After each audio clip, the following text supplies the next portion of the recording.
welcome back to Books and Boba. I'm Alyssa Aguilos, and this is Harry Potter and the Cursed Child.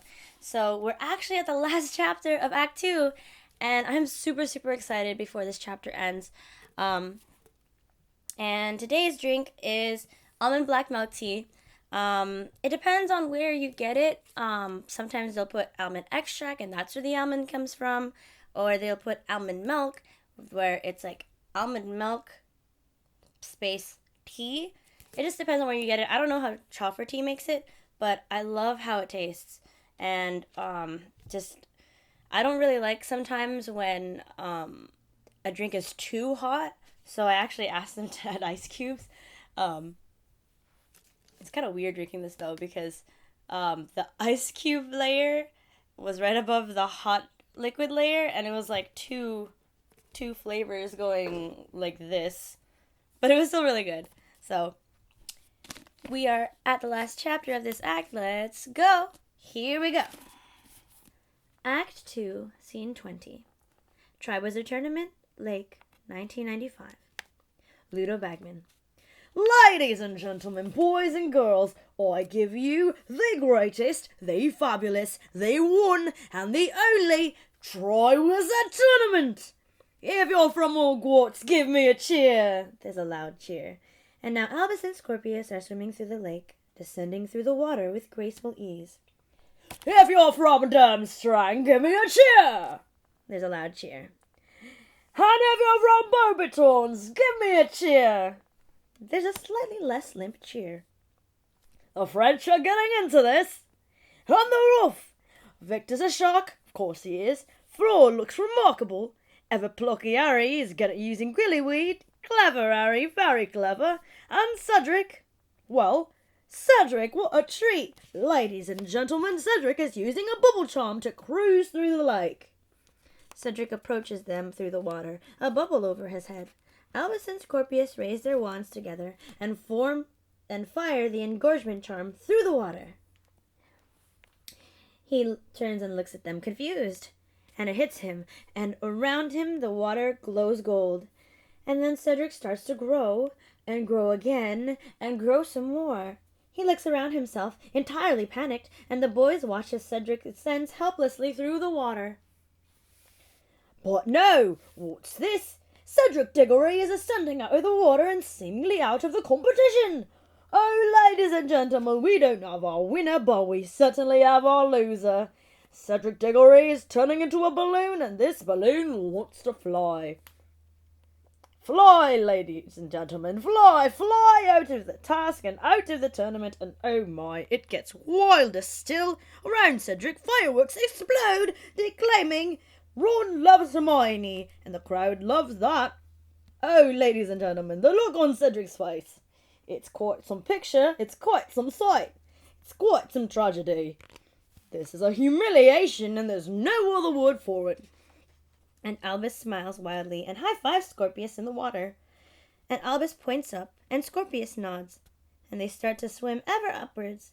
As Cedric ascends, people start to laugh, and everything changes. The world becomes darker. The world becomes almost black, in fact. And then there's a flash and a bang, and the time turner ticks to a stop. And we're back in the present. Scorpius suddenly emerges, shooting up through the water, and he's triumphant.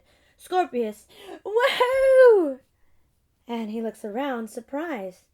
Where's Albus? He puts his arms into the air. We did it! He waits another beat.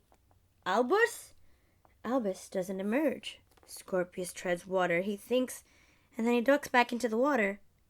He emerges back up again, now thoroughly panicked. He looks around. Albus! Albus! Albus! And then there's a whisper in parcel tongue, which travels fast around the audience. He's coming, he's coming, he's coming. Dolores Umbridge.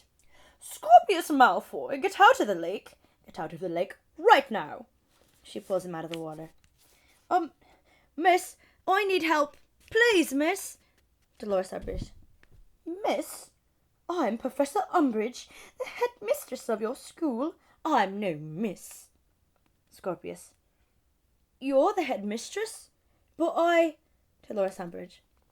I am the headmistress, and however important your family may be, it doesn't give you an excuse to dilly-dally, to mess about.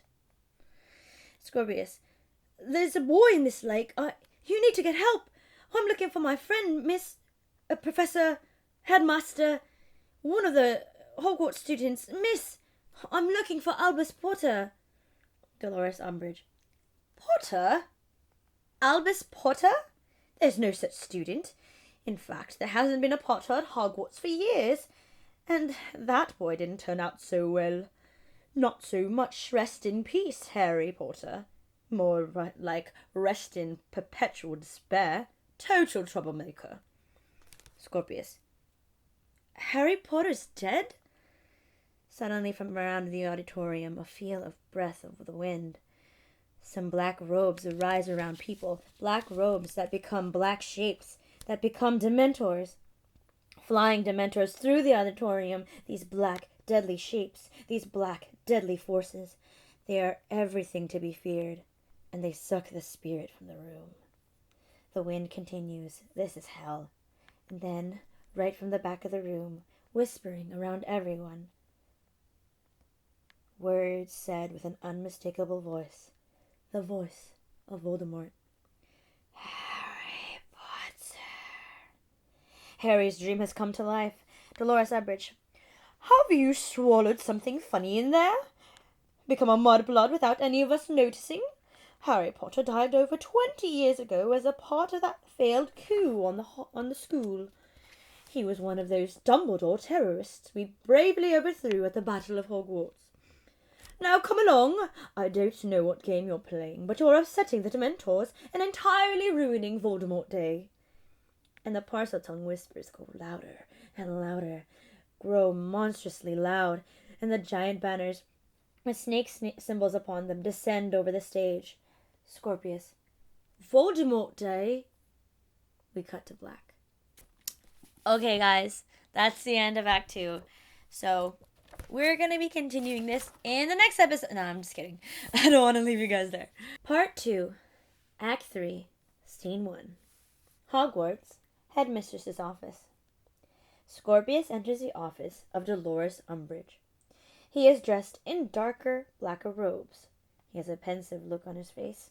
He remains coiled and alert. Dolores Umbridge. Scorpius, thank you so much for coming to see me. Scorpius. Headmistress. Dolores Umbridge. Scorpius, I thought for a long time that you have been head boy potential, as you know. Pure-blooded, a natural leader, wonderfully athletic. Scorpius. Athletic? Dolores Umbridge. Oh, no need to be modest, Scorpius. I've seen you at the Quidditch pitch. There's rarely a snitch you don't catch. You're a highly valued student, valued by the faculty, valued especially by me. I've positively glowed about you in dispatches to the augury. Our work together flushing out the more dilettante students has made this school a safer, purer place. Scorpius. Has it? There's a sound of a scream from off stage. Scorpius turns toward it, but he dismisses the thought. He must, and he will, control himself. Dolores Umbridge. But in the 3 days since I found you in that lake on Voldemort Day, you've become odder and odder. In particular, this sudden obsession with Harry Potter. Scorpius. Oh, I didn't. Dolores Umbridge. Questioning everyone you can about the Battle of Hogwarts, how Potter died, why Potter died, and this ludicrous fascination with Cedric Diggory. Scorpius, we've checked you for hexes and curses. There are none we can see. So I'm asking if there's anything I can do to restore you to what you were. Scorpius. No, consider me restored. Temporary aberration, that's all. Dolores Umbridge. So we can continue our work together? Scorpius. We can. She puts her hand to her heart and touches her wrists together. What does that look like? She puts her hand to her heart and touches her wrists together. like this? What the heck is this? Sorry. She puts her hand to her heart and touches her wrists together.